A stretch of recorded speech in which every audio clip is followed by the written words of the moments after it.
সুলতানা একজন সফল কৃষি উদ্যোক্তা। তিনি অনেক দিন ধরে তার বাড়ির আশেপাশে বিভিন্ন সবজি উৎপাদন করছেন। IDEA ট্রেনিং এর মাধ্যমে আমি জানতে পারি কেঁচো দিয়েও নাকি ভালো মানের সার বানানো যায়।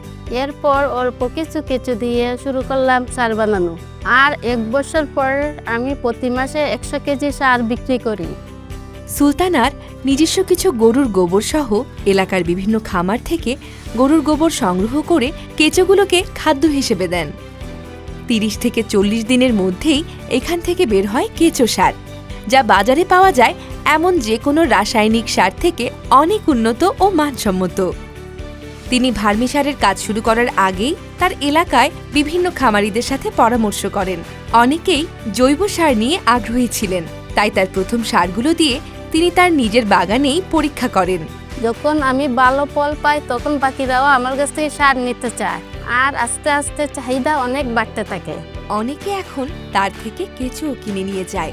তার উৎপাদন আর সাফল্য দেখে এখন আরও উদ্যোক্তা জৈব সারের ব্যবসায় যুক্ত হয়েছেন।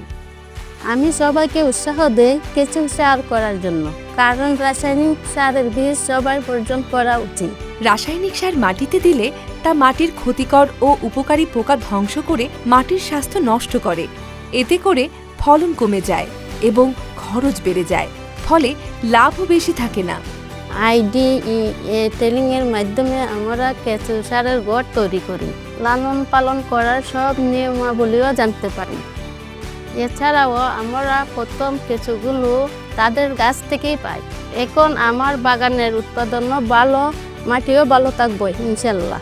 এই ক্ষুদ্র প্রাণীটার সাহায্যে তার জীবন জীবিকাও ঘুরে দাঁড়িয়েছে। আশেপাশের কৃষক তার কাছ থেকে এই কেঁচো সার কিনে নিয়ে তাদের জমিতে দেয়।